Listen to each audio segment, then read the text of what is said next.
In motorsport, the glory of winning masks a risk that all competitors accept.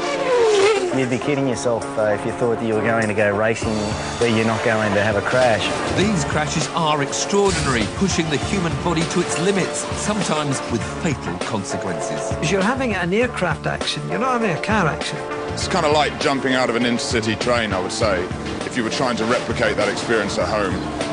Welcome to the crashes that changed racing.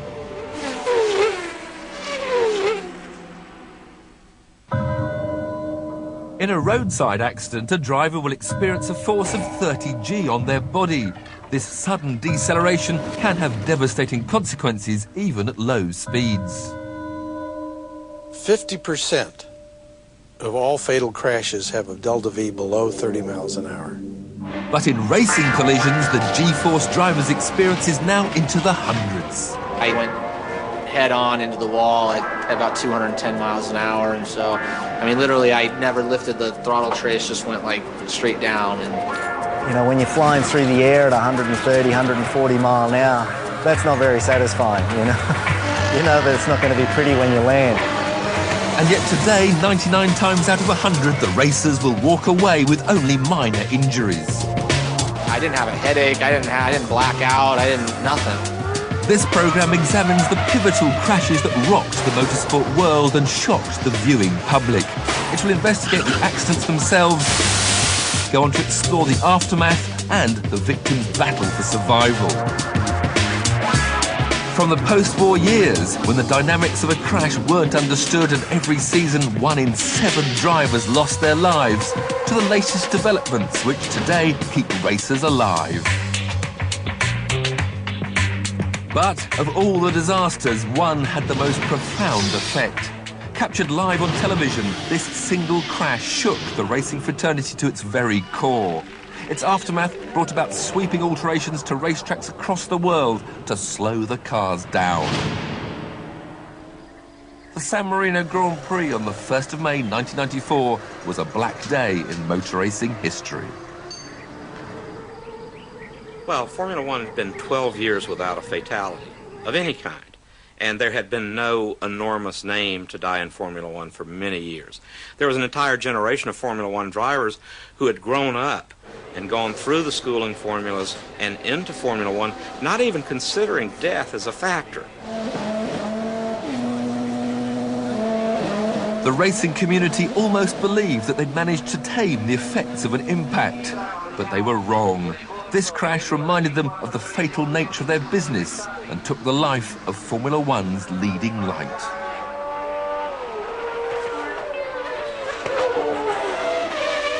Ayrton Senna was one guy who could not die in a race car. He was just too good. He was the Mozart of Formula One drivers. He was meticulous. He was brilliant. He couldn't die. Senna had reached the point where he was unquestionably the man. He was the benchmark. He'd won the championship 3 times. At that time, Imola in northern Italy was one of the fastest tracks in Formula One, thus one of the most exciting to race on.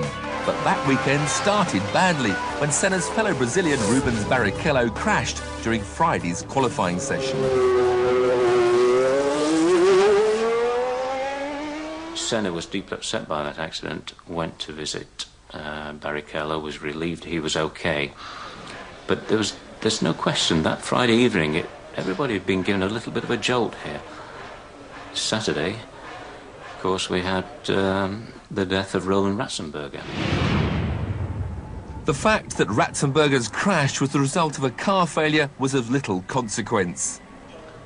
A visibly upset Senna even confessed to his girlfriend that he didn't want to race the next day.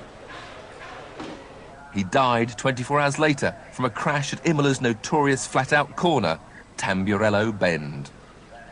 Tamburello was this sweeping left-hander, which was technically not a particularly difficult corner.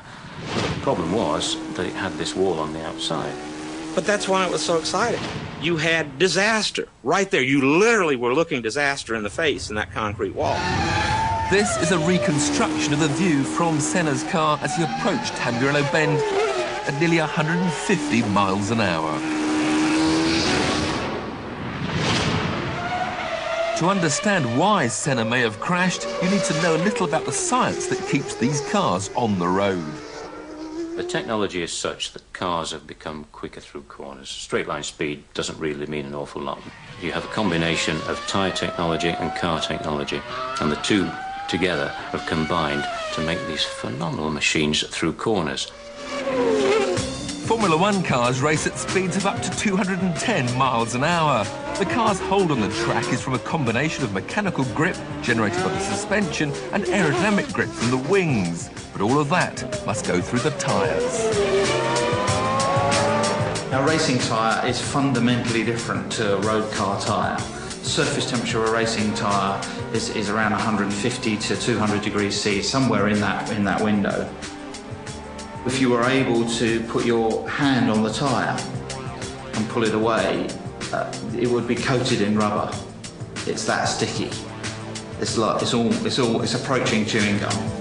But at speeds greater than the takeoff velocity of a jet aircraft, the cohesion created by the high tyre temperature is not enough to keep the car on the road. This is where downforce comes in.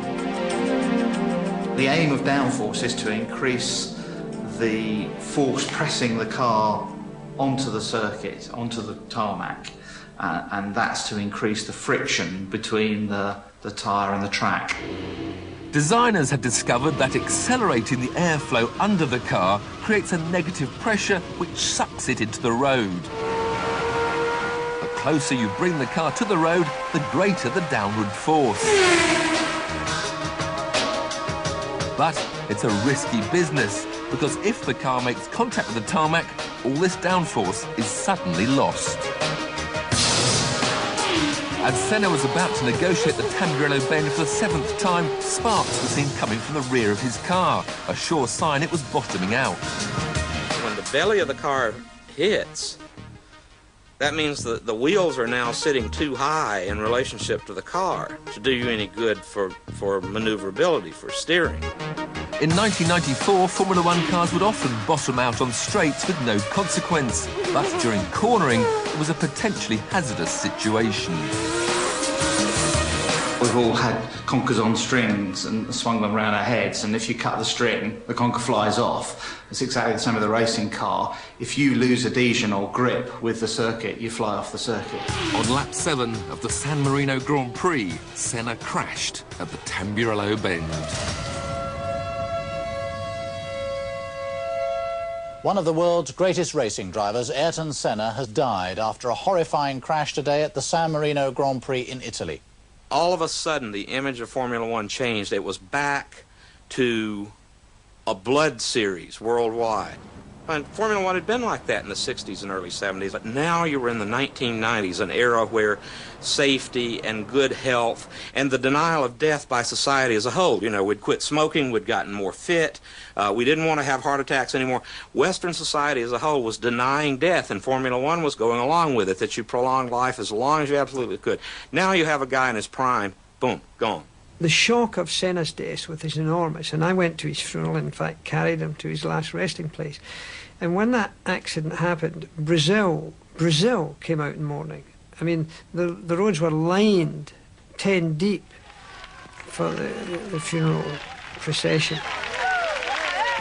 The fact Ayrton Senna's death was witnessed live by millions sent shockwaves across the world. But inside the racing fraternity, people were still trying to understand how he'd been killed at all. That shouldn't have been a fatal accident, because cars went off the circuit quite frequently, and they're built so strongly even then that it should have been able to withstand the impact, and he would normally have been expected to walk away from that car. He was just unlucky because the impact was such, the tyre was thrown back, hit him on the head and killed him. Formula One quickly introduced drastic new safety measures. The car's sides were built up and wheel tethers were added to keep them from reaching the drivers. At the same time, circuits across the world were altered to slow them down, and Tamburello Bend would never be the same again. At every given point, no matter how safe we think we're making the sport, the danger is still there. but then that is the essential element of the sport. And people think motor racing is safe today. Well, it is, until the wrong accident occurs. There's something very gladiatorial about the sport. These guys put themselves on the line every time they get into that car. No matter what, there will always be crashes, but today's drivers face a different world to those who raced in the terrifying early years.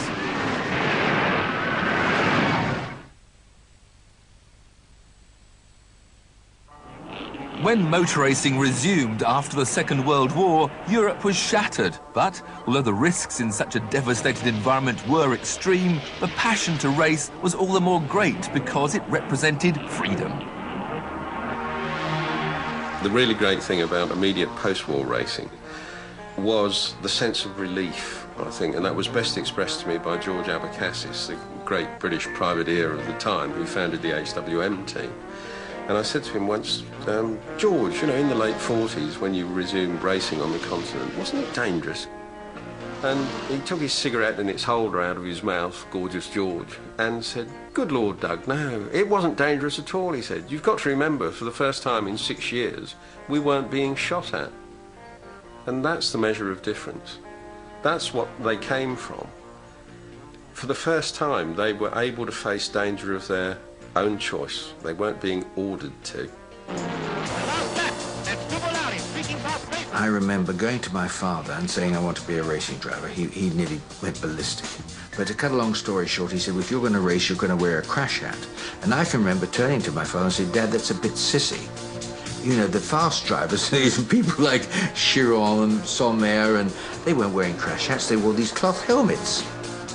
We didn't wear seatbelts because when you have a shunt, of course, the likelihood of fire was immense. So really, if you were lucky enough, you'd be thrown out and hope you landed on something not too hard.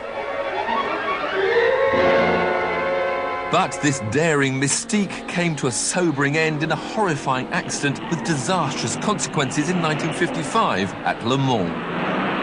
In 1955, I was driving for Mercedes-Benz and I was teamed with Fangio. And Pierre Levesque, of course, was in one of the Mercedes as an invitation drive because he'd done so well the year before. Pierre Levesque, driving a Mercedes, crashed up and over the tail of an Austin Healey driven by Lance Macklin. And the Mercedes impacted on top of the bank in front of a spectator enclosure and broke up. And the front suspension and engine of the Mercedes was thrown through the crowd like a torpedo. And the Mercedes hurled itself like a thunderbolt into an enclosure packed with spectators.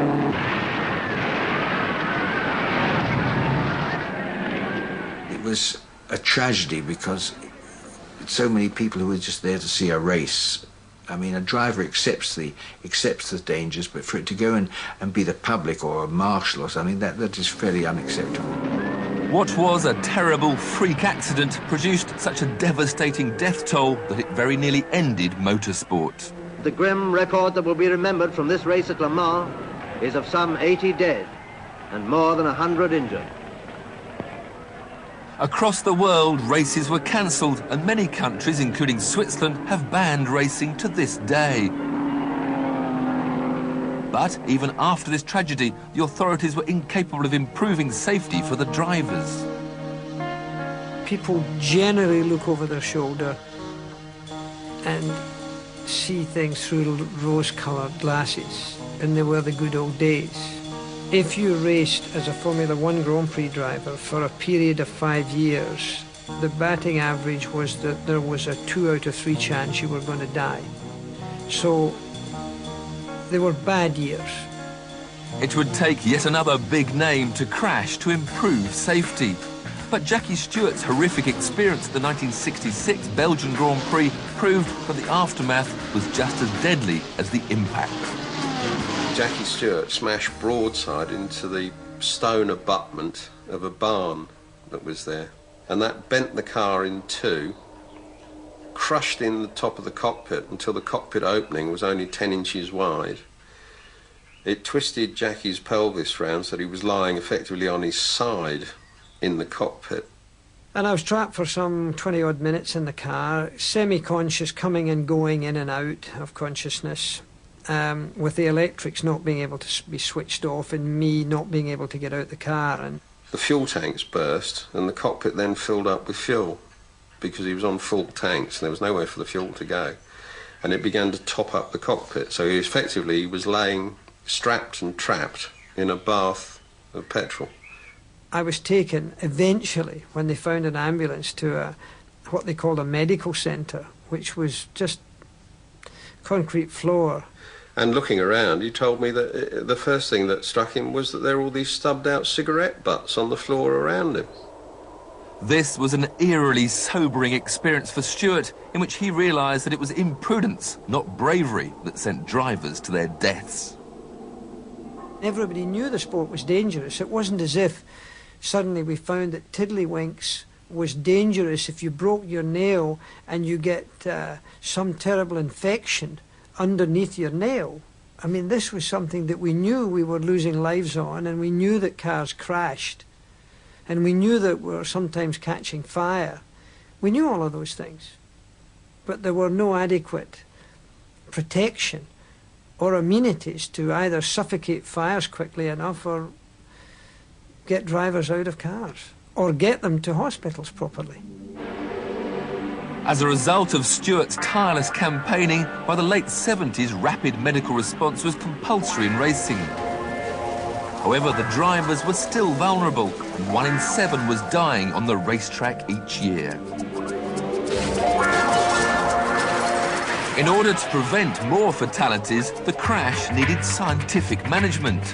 But it would take until the 80s for a major step forward to be passed down from a device that had been used to understand a passenger car injury for over a decade. When we run a car into the barrier at the proving grounds for the development of a passenger car for safety, we put accelerometers on the chassis, and that gives us the basic, what we call crash pulse or crash signature of the structure of the car. The accelerometer acts like a black box in an aeroplane, analysing what happens to the car's chassis as it crashes. By placing this accelerometer into the race cars, the engineers could record the real crash in microscopic increments of time. This would tell the engineers precisely when and how the crash happened and what forces injured the driver. For the first time, the racetrack had become an extension of the safety laboratory, and the drivers, their test pilots. The results we had were really quite surprising, because almost 90% of the injuries, 89%, were to the foot and ankles, the distal orthopedic injuries. And this, we felt, was an area that we could make a real difference. We estimated the driver's feet met the wall at 45 miles an hour. That would be like jumping off maybe a 7-story building and landing on your feet. Their ankles were shattered. The problem was the driver was situated in the car in such a way that his legs actually extended beyond the imaginary axis of the front wheels. So the first thing that ran into something to absorb energy after the nose of the car was gone were the driver's feet. As a result of this analysis, the designers reinforced the car's nose cones to withstand an incredible 40 tons impact force. And crippling injuries to the feet and ankles practically disappeared overnight. But unfortunately, in crash safety, the solution of one problem just creates another for the engineers. And this new strong nose cone would become a devastating weapon in a car-to-car impact. If you sort of throw a dart through a piece of paper, the energy just stays in the dart, and the dart keeps on going at the same speed. So you're not actually managing the energy, you're just one structure's moving through another structure. 2001 was a difficult year for Alex Zanardi. He'd returned to the US kart series after a disappointing spell in Formula One. But at the Lausitzring 500 race in Germany, Alex was back on form and giving it his all. We were near the end of the race, about 13 laps or so to the end of the race, and Zanardi was leading, and he had a pit for fuel. I was watching in the medical center, the TV monitor there, and saw Alex leave the pits and get onto the pit access road, and he, in his hard-charging style that he always has, he was really going too fast. He lost control on the pit access road, went backwards across the racetrack, and much to my horror, was hit broadside by Alex Tagliani's car. This is a reconstruction of what viewers witnessed on their TV screens. The collision was unavoidable. When cars drive at speeds of 150 miles an hour, they travel a whole car length in just 10/1000ths of a second, and in one complete second, the length of a football pitch. Driving at such speeds, Tagliani would have seen Zanardi stationary in the road just over a second before impact. I thought, personally, after seeing so many crashes, that we were going to be dealing with a double fatality. And of course, my heart sank. I was petrified, as a matter of fact. We pulled up to the scene. I got out of the truck and started running up the track to the car. And as I got close, I started slipping, and it was a banked track. Slipped and fell onto my knees and kind of slid up to the car. And that was when I saw he didn't have any legs. I had to await word from Terry as to Alex's condition. So what seemed like hours, which was only a few minutes, went by before Terry called me on our private radio channel. And he said, this is bad. He said, it's really bad. He said, both legs are gone. And I said, what do you mean gone? He said, they're gone. And I said, is there anything that we can salvage, anything we can save? He said, no, they're destroyed. And he said he's dying. I've done a lot of road trauma in the past, and that kind of injury in a public setting is almost a certain fatality. In the thighs, the veins are huge. Just take 5 liters and put it in a bucket and then put a hole about the size of a quarter in it in 2 places and see how long it takes to drain, and that's basically what we were dealing with. Alex was white as a ghost, looked like a ghost. He was unconscious. His eyes had rolled back in his head. He had no response at all. Zanardi was losing blood rapidly. Dr. Olvey fed 3 IVs into his body to manage this blood loss. This kept him alive, but the diluted blood lacked the vital oxygen needed to feed his brain. I told him to get him in the helicopter and head for Berlin. I went back inside with Terry to look at Tagliani because he had been in the same crash, and we were sure that he probably had some injuries. So we examined him quickly, determined there was nothing life-threatening with Tag, brought him out on a stretcher to go in a second helicopter, realized that the first helicopter with Alex was still there. And I panicked. I didn't panic. I'm very angry. And I went over to the helicopter and I said, you know, the only German words I knew, I grabbed the pilot, I pulled him down out of the helicopter, and I pointed to the sky. I said, Schnell, Schnell. By the time Zanardi reached hospital, he had lost over 72% of his blood volume and had, at the most, 4 minutes left to live. Once stabilised, the doctors now turn their attention to the brain damage this massive blood loss may have caused and place Zanardi into an induced coma. The induced coma is a method of brain protection. If you can keep the brain quiet in the initial stages of a concussion, whether it's a moderate or severe concussion or a really bad head injury, it's beneficial and allows the brain cells to kind of regroup and begin the healing process. After 3 days, Zanardi was reanimated. Daniela, Alex's wife, wanted to be the first one in there when he started to wake up, and we were just amazed and so pleased that because when he did wake up, he recognized Daniela, and he told her at that time that he'd be okay as long as he had her and his son. Nowadays, it's hoped that improvements in design have almost eradicated the T-bone danger.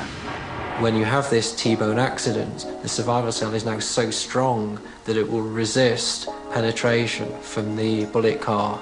And what that means is it will tolerate loads in excess of sort of 20 tons. And it will remain absolutely intact, and all the energy is dissipated into the car that impacted. The nose cones fitted to current Formula 1 cars are a very, very efficient energy absorber, which means if a Formula 1 car hits a brick wall at, say, 40 miles an hour, it the nose cone will absorb all of that energy with no damage to the wall and no damage to the rest of the vehicle. Alex was back being competitive old Alex in, I think, 6 months after his injury. He was in a hand-controlled go-kart. In a world where crashing is an inevitable part of racing, the determination amongst injured drivers to return to the racetrack is immense. But few have shown such incredible willpower as Grand Prix motorbike rider Mick Doohan.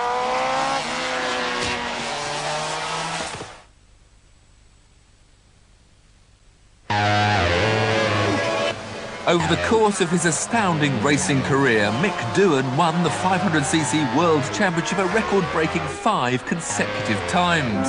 However, he's also had over 100 crashes. I would tell myself at the beginning of the season that I'm probably going to crash twice, you know, and, you know, I just hope that I won't hurt myself in those. A World Championship bike weighs 145 kilos and has 240 horsepower. From standing still, it can travel to 100 miles an hour and back to naught in just 16 seconds. And all that power is controlled by the rider's body weight. At close to 200 mile an hour or 320 kilometres, which we're exceeding these days, the thing only wants to go straight. So unless you put a lot of physical energy into it, it's not going to go anywhere but straight. In every lap, the riders spend just 11 seconds seated. The rest of the time, they're cornering. I have a huge amount of admiration for motorcycle racers. Yeah, they are doing all sorts of things with the bike, which, you know, common man couldn't even contemplate. The corners are the most gruelling part of the race. As the bike pitches over to around 50 degrees, the footprint of the tyre on the road changes, lessening the grip with the surface. With so much horsepower going through the rear wheel, the motorcycle being so light, generally the front, if you rode it just by using your handlebars, the front tyre would actually slide away and you'd crash. So you're not riding the bike with your hands anymore, you're actually throwing it with your body weight and through your footrest. In doing this, the rider has lowered the centre of gravity on the bike. Now this is where the cornering gets really precarious. They spin the rear wheel up to control the slip and the slide of the machine in its trajectory through the corner. In the middle of the corner, the rider now opens the throttle, putting power into the back wheel. This should accelerate them out of the turn, but just one tiny error and they're in a high-side situation. If in sliding the tyre suddenly bites, suddenly finds grip, it will kick the machine, and that's a high side. I have seen crashes where realistically at 30 mile an hour on a high side on acceleration coming out of a corner might leap someone 30 feet in distance and 10 feet in the air, and coming down is a very horrendous situation. It's definitely not like riding down to the local grocery store to get a bottle of milk to take home to have some coffee with. In 1992, Mick Doohan was on course to win his first ever World Championship title. In fact, journalists were already speculating that, with 6 races left, Doohan just needed to win 2 of them to take the title. But then, a high side at Assen in Holland changed everything. Long story short, I crashed, the bike landed on top of me. I'm sliding down the road at about 110 mile an hour with the bike on top of me. I tried to spin myself out from underneath it because it's starting to get a little bit warm, not the bike on top of me, but the friction running down the road. I tried to spin myself out from underneath it. Everything spun except for my leg, of course, and I broke my leg.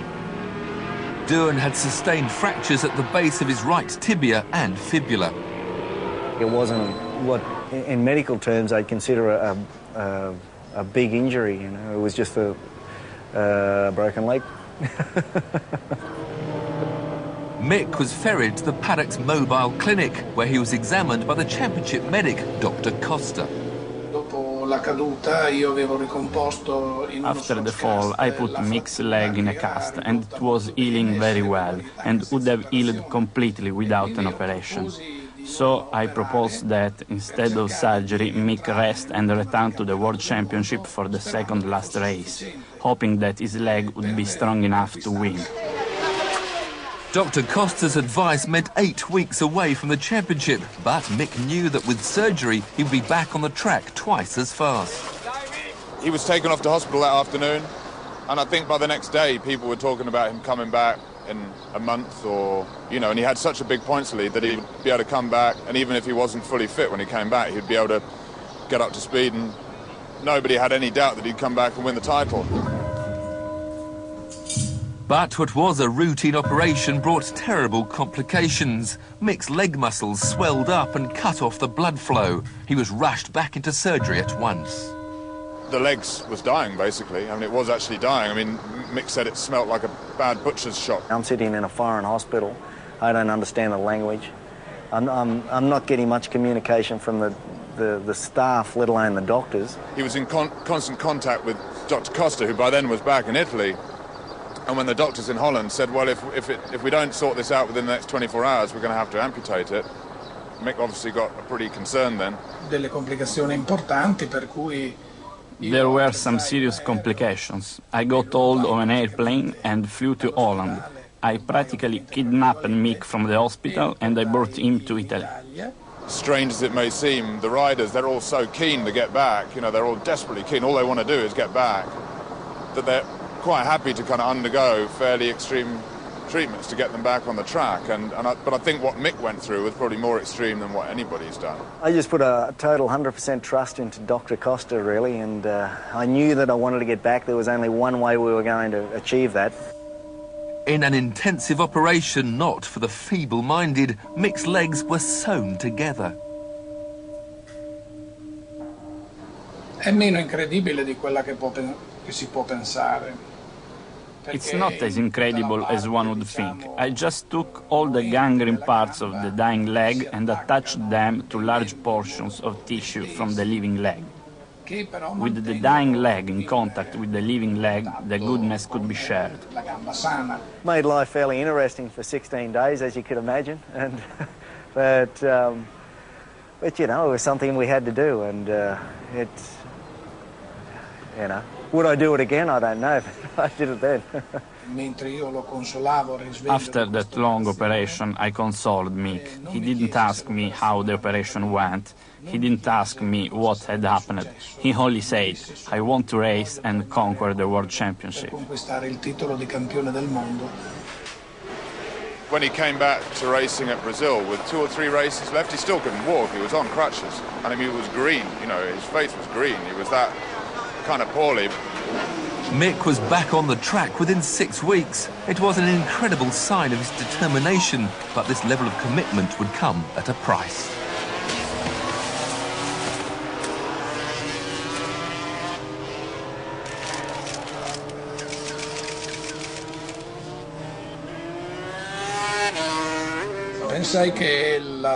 I felt that fate wasn't fair to Mick Doohan. It wasn't fair to be humiliated like that, considering all the risks he took and all the strength that he showed in trying to chase his dream. I missed the World Championship by 4 points, which was a bit of a you know, looking back on it, I was very disappointed, but also looking back on it, it was also probably a godsend as well, because had I won the championship, I probably would have stopped. Instead, Mick was determined to recover and held his sights on the World Championship. In what would become a phenomenal comeback, Mick had to reinvent the way he rode a motorcycle. I'd lost the use of my foot, but I needed a rear brake, so I started riding and taking my thumb off to see actually how much I'm using the thing.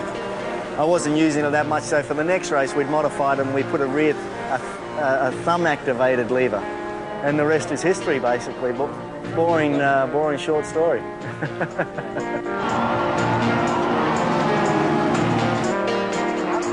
Mick finally became the world champion in 1994, a title which he held for an incredible 5 consecutive years. For me, second, you've lost, you know, so second really didn't mean anything to me. So winning was what it was all about, and getting the most out of myself and out of the motorcycle. But like so many riders before him, Mick was finally forced to retire after another devastating crash. You don't see people walk away from this sport healthy generally. I know two. Okay? Two in the last 20 years who've walked away with virtually no serious injury. All riders and drivers understand that the price of victory is based on the risks they're willing to take. There's only two types of oval drivers, those that have hit the wall and those who are about to. But whilst there will always be freak accidents, today's scientists are trying to minimize the most devastating injuries.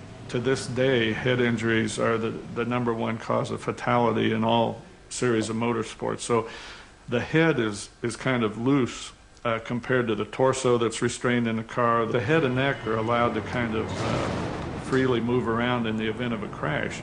Working to prevent disabling injuries, the engineers had found ways of better restraining the driver during impact. But this had created another problem. When you restrain the torso heavily and the head whips, there are very high centrifugal forces developed that pull on the head and will either break your neck or break the base of the skull. The reason for these high neck loads was eerily simple, and it was down to the duration the crash pulse lasts.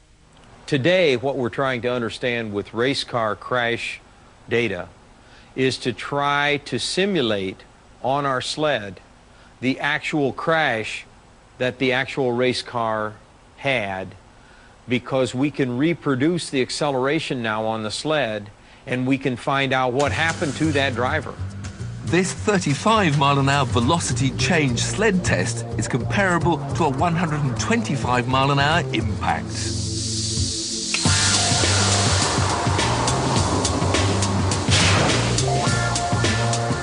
When cars crash at these speeds, the damage occurs in milliseconds.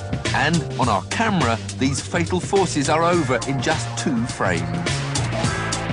Contact at 260. Okay. Go ahead and single frame it to full extension. 50 milliseconds. By analysing the crash millisecond by millisecond, the engineers can calculate the precise duration of the impact and thus the forces on the head. That's it. 68 in. Now let's see him come out. Keep going. The shorter the duration, the greater the risk to the driver. 135, he hits the bar on the far side. So that would be a full rebound sequence, about 135 milliseconds. With the crash duration faster than the blink of an eye, the acceleration of the head is so great that, for the crash pulse period, the pressure on the head is greater than the weight of this car. Enough to cause the fatal injury known as a basilar skull fracture. What happens in a race crash is the torso swings forward, and then the shoulders are restrained, and then the head continues to swing forward, and there's enough load between the head and neck, it actually breaks the base of the skull apart. The basilar skull fracture is not a new type of injury. It's been around for centuries in the form of judicial hanging. But in race cars, it was a string of deaths in the NASCAR stock car series that was to thrust it into the spotlight. In the summer of 2000, there were 3 drivers that were killed. Adam Petty, from the famous Richard Kyle Petty line, he had a right frontal crash, basilar skull fracture. Tony Roper, Kenny Irwin, similar crashes, both died of basilar skull fractures. So that in the summer of 2000, it became clear that there was a problem in stock car racing with basilar skull fracture causing death. And then suddenly it sort of dawned on everybody, oh, that's what's happening. Everybody sort of began to realize that, and then they looked back and said, oh, this has been going on forever. It's a basic cause of death among race drivers. In what became a controversial crusade to get stock car drivers to wear head restraints, the engineers concluded that the 3 NASCAR fatalities would have been prevented had the drivers worn a recently invented restraint system known as the Hans device. The basic idea of the Hans device is to restrain the head so it directly resists the tendency for it to swing forward, and that needs to be done by having loads that go rearward through the middle of the head, and then those loads are transmitted down through the collar, and the whole thing is restrained with the body by the shoulder harness. So when the torso is restrained, the Hans device restrains the head right along with it.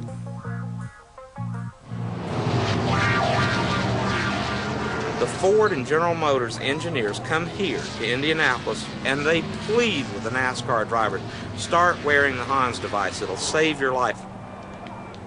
And they get almost deaf ears, and they find drivers say, oh, I don't necessarily believe that basal skull fracture stuff. Who ever heard of that stuff? You know, and here's some scientist. Who is this Dr. Robert Hubbard from Michigan State? You know, here's some egghead from some Yankee university, you know, coming down here telling us how to do things. And Earnhardt was pretty much the ringleader against it.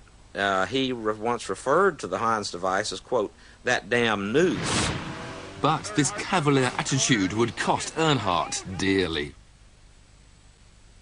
Dale Earnhardt was a 7-time NASCAR champion and a legend to stock car fans across the United States. But he was a renegade when it came to safety, and to many his opinions against the Hans epitomised the scepticism of the NASCAR community. His common sense told him if you wore straps around your helmet and you got in a crash, it was going to hang you. So he referred to the Hans as the noose because he thought it was going to kill him rather than save him. As soon as I realized that it was practical, that it would work, at that instant in time, I became a fanatic, quietly resolved to continue working on this thing until it was used commonly. Despite the scientific evidence the engineers now provided, Earnhardt defied any changes in safety. He sat right here in Indianapolis the August before he died in February, and he looked me in the eye, and with a lot of people present, he said, I'm comfortable the way I've got my stuff rigged. And he said, and I have not pulled my brain stem loose. And I've hit the wall many times. I have not pulled my brain stem loose. Exactly the words, and I looked him back in the eye, and my thought was, yet. The Daytona 500 is NASCAR's legendary race, and Dale Earnhardt has won there many times. But as the cars turned into the final bend on February the 18th, 2001, Earnhardt was third, with his teammate Michael Waltrip in second, and his son, Dale Earnhardt Jr., leading. Earnhardt's job was to block the closest challengers, namely Sterling Marling and Rusty Wallace. So here comes Rusty Wallace flying up the middle, totally legal move, totally legitimate, flying up right behind Earnhardt. Well, when he got up behind him, right before the entrance to turn 4, the aerodynamic effect was to Rusty's car run up behind, took the downforce off the rear of Earnhardt's car. This reconstruction of the accident shows Earnhardt's car starting to fishtail as its back end loses grip with the road. At this point, Sterling Marling makes his move. Earnhardt blocks and loses control. Coming around the corner, he's stuck in a tight spot. Oh no! Something went terribly wrong! This is undoubtedly one of the toughest announcements that I've ever personally had to make. But after the accident in turn 4 at the end of the Daytona 500, we've lost Dale Earnhardt. There is still debate about exactly what went on inside the car, but what is certain is that the first impact from number 36 veered Earnhardt's car into a deadly trajectory angle with the wall. Racing drivers call this the 1 o'clock hit because it stops the car immediately. Well, the Earnhardt crash is a complicated crash because it was a double hit. He was hit on the side, and then he hit the wall. And the direction of the impact with the wall was such that his head went off to the right and missed the steering wheel. Because Dale's body wasn't well restrained in the car, it developed a larger velocity difference between his torso and the chassis, so that when the restraint system finally did hold his body, then it was more violent, and of course his head was unrestrained, and it caused a more violent swinging forward, and he had a basilar skull fracture from this restrained torso, unrestrained head. When it happens to Superman, you know, that's the way that we viewed Dale in this sport. He was our Superman, and if it can happen to him, sure, it can happen to anybody here. So we had to kind of, at that point in time, maybe take the bull by the horns and say, hey, this is a wake-up call, that something we should have been looking at before now, that we were a little slow in reacting, but I think that we've moved at a very rapid rate since that point in time. 6 months after Earnhardt's death, the HANS device was made compulsory in all NASCAR races. If we would have just sat still and the safety measures wouldn't have gotten better from that point, then it would have been even more tragic. But we haven't. We've moved on, and I think that they'll be very proud of what he could see with this sport right now. We tested the HANS device just to see what it would take to destroy it, and the results were startling. After holding the equivalent of an incredible 160 G for over 500 times the crash pulse period, the device finally gave up. Conceptually, there is no limit to the acceleration levels that the HANS device will help restrain the guy's head in a crash. The HANS performance in real race car accidents is startling as well. I went head on into the wall at about 210 miles an hour, and so, I mean, literally, I never lifted the throttle trace, just went like straight down. And at a record impact force of 139 G, Richie Hearn's crash is the accelerometer's highest ever recorded impact. The tub crushed, he broke his foot. No head or neck injuries. I didn't have a headache, I didn't black out, nothing. I mean, I didn't have a mark on me except for my foot. Rich's survival is true testament to the safety devices now implemented in all race cars, and a triumph for the scientists and medics who have dedicatedly worked to protect drivers over the last 3 decades. Once you start collecting crash data in racing like this, you have to keep doing it. It's not the kind of thing that, well, we've learned everything we can learn about it, we can stop doing it. I think it's now become very obvious to the sanctioning bodies that it's something they're going to be doing for the rest of their active life. When you have a Jimmy Clark or an Ayrton Senna or Dale Earnhardt die, and it really gets through that emotional barrier, I guess, we are all carrying around with us, and we think, God, you know, why didn't I see that before? We know we need to do something, and something happens, and then we go on to the next plateau. But we're in the next denial stage now. We just haven't figured out quite where our next vulnerability is, but it's there. And stay with us. It's movie time next on 5 and a real